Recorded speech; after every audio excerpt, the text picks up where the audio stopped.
still believe with Jadeveon Clowney getting healthy and probably playing this week, that defensive line, led by J.J. Watt, it's a good enough. You look what happened this past week.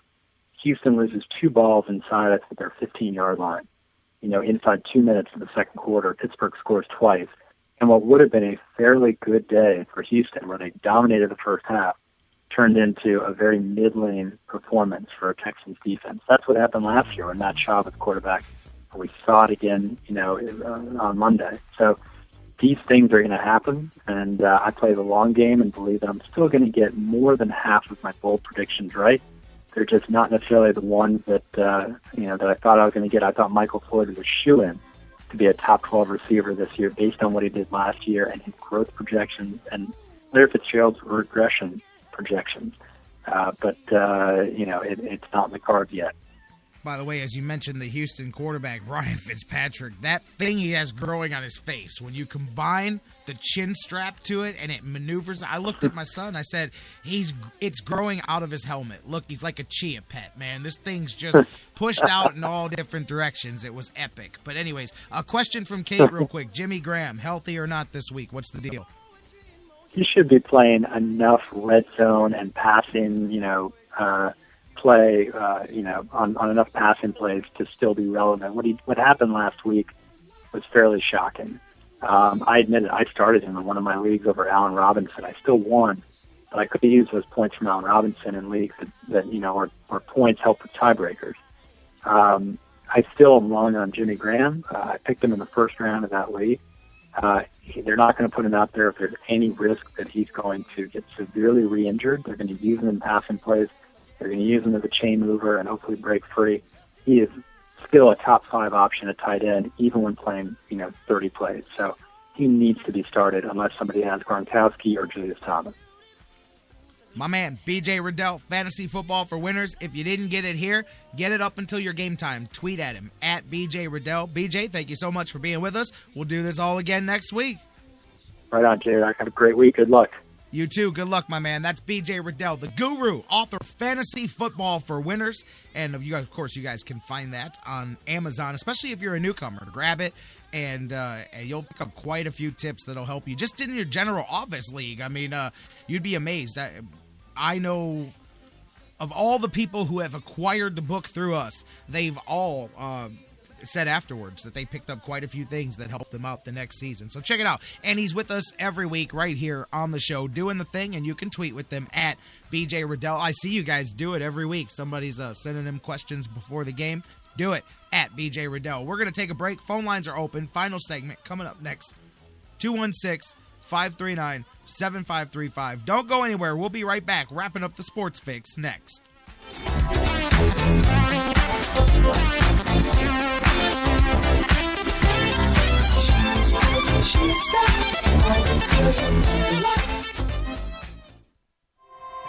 There's something kind of about a kid that's never played baseball. Throwing you the best sports commentary in town. The Sports Fix. Portions of the Sports Fix brought to you by Fantasy Jocks. Looking to upgrade your league trophy? Check out fantasyjocks.com for championship belts, rings, trophies, and more. Fantasy sports lovers, you put so much time, hard work, and effort into playing week to week that it quickly stops being a fantasy and starts getting real. Real time spent making real decisions, creating real victory. I'm the greatest man in the world! And when the smoke clears, you want to show off those victories with a real prize. I mean, a really real prize. Yeah. Nobody does that like Fantasy Jocks. The crew over at Fantasy Jocks have beautiful, high-quality, and heavy-duty championship belts, rings, trophies, and so much more for all your fantasy sports needs. The trophy's 12 feet high, and it is glorious! Football, baseball, hoops, you name it, they have it. Plus, they have awesome draft kits and party supplies to make all your preseason activities the envy of everyone. If your league needs a ring, belt, or trophy, or you want to upgrade what you already have, there's literally only one place to go. If you're going to be a fantasy jock, do it right. It's mine, the most magnificent belt ever created, and it's mine. With America's fantasy sports superstore, fantasyjocks.com. What's your fantasy? Let's talk about the X's and O's of family entertainment. Every parent in Ohio knows the importance of being able to draw up an activity that'll get you out of the house for a couple of hours. But it needs to be affordable. It needs to be family-friendly. Above all, it needs to be fun. Now, let's talk about high school sports. Bang for your buck, school sports provide the perfect game plan for your family. You'll enjoy all of the drama and excitement competitive sports offer. You'll be supporting the future leaders of our community in a meaningful way. Best of all, you can take the entire family without breaking the bank. Heck, you won't even dent it. Now, enough chalk talk. Let's get out there and see what's playing at the high school in your community. School sports. Good for our kids, good for our community. This message presented by the Ohio High School Athletic Association and the Ohio Interscholastic Athletic Administrators Association. This is Josh Tomlin of the Cleveland Indians, and you're listening to the Sports Fix.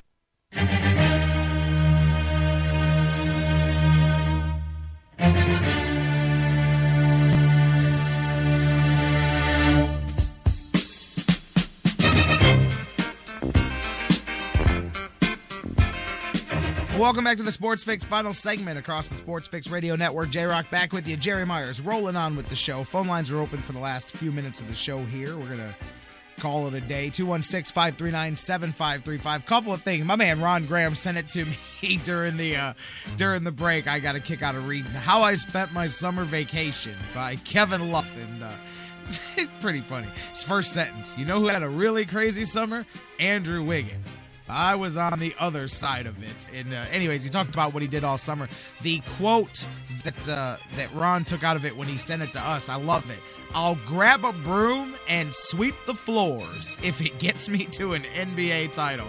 And a lot of people say stuff like that, but if he means it, more power to him. And that's definitely the kind of attitudes that it'll take to make this bad boy happen for the Cavaliers. I'll grab a broom and sweep the floors if it makes it happen. And it's a good little article here. It's on the playerstribune.com.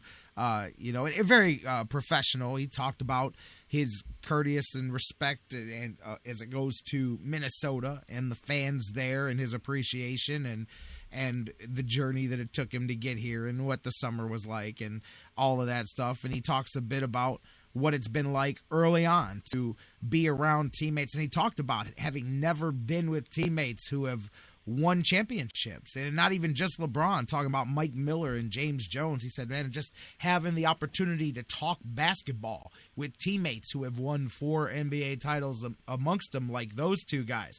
And he said they talked to him about sacrifice, real sacrifice that you make in the playoffs, not just how many shots you get, not just what kind of stats you get, but how you handle yourself off the court during the playoffs as well. And what I thought was the coolest line was when he said, hearing these guys on the plane, he's talking about the plane ride over to Brazil, hearing these guys talk about what it takes, I realized that I wasn't in the mindset for that level of sacrifice when I thought about myself at 21 and 22 years old, and I really do.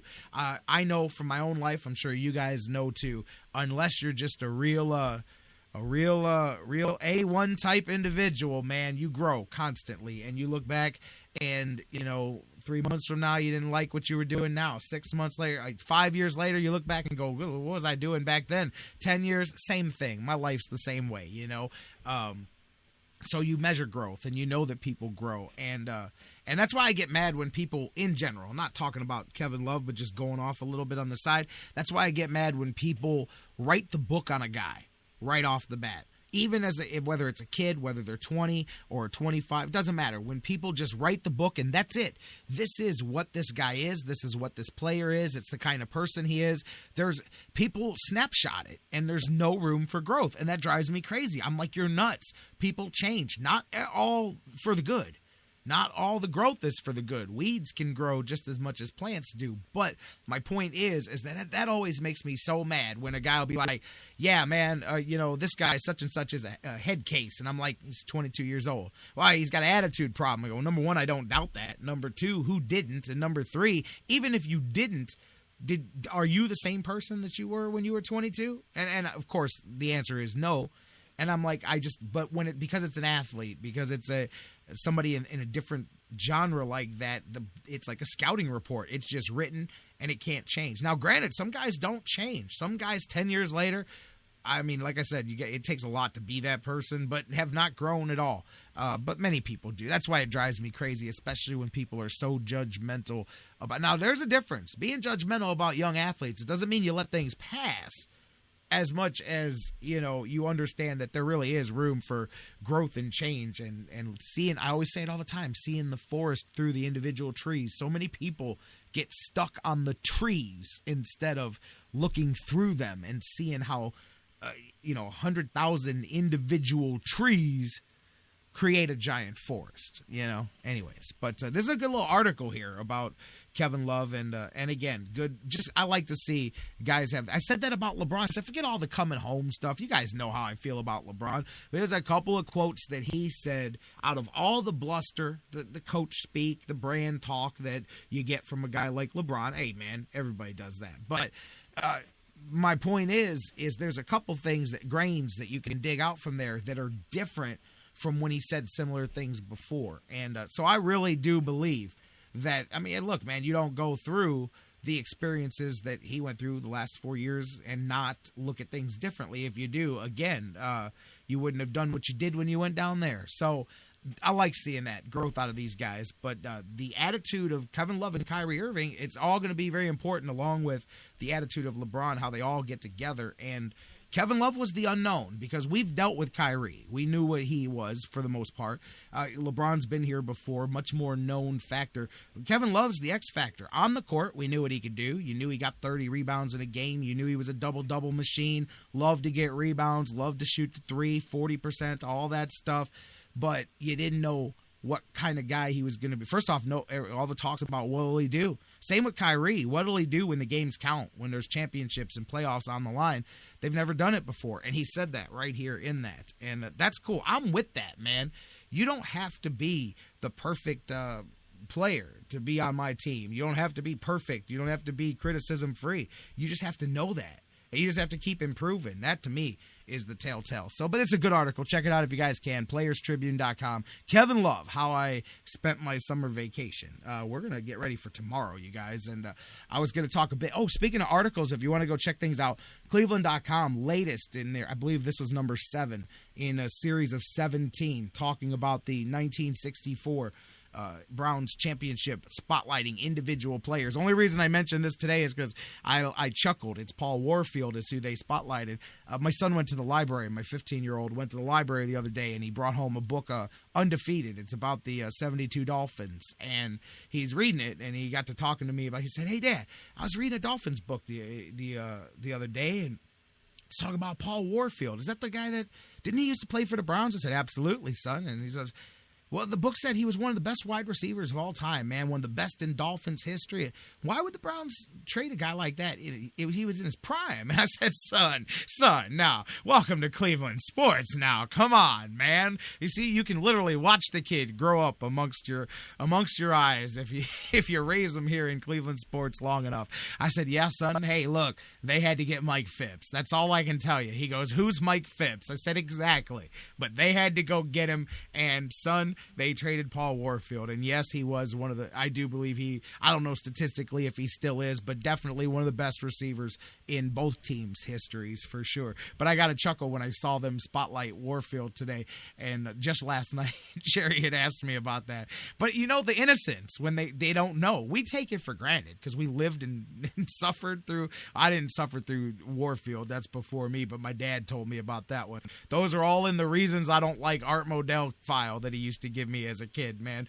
And but it's just funny because we know the stories. It's like being an insider in a certain thing, and then the outsider hears a story and they've never heard it. And just my son's perfect because he gets introduced to Cleveland sports all the time, and you just chuckle and go, well, how else do you want me to answer that? We really needed a cat named Mike Phipps, all right? And then you can go figure out. And I told Jerry, I said, go Wikipedia search Mike Phipps and look up that trade, and then we can come back and have this conversation. But, yeah, check that out, too, if you guys get the opportunity. A good series there, Branson Wright doing on the 64 Browns. All right, guys, we're going to call it a day. Get ready for tomorrow because we're finishing it. You know how we do it. Friday, busy day. Get you ready for the weekend, ready for some football. Jonathan Knight.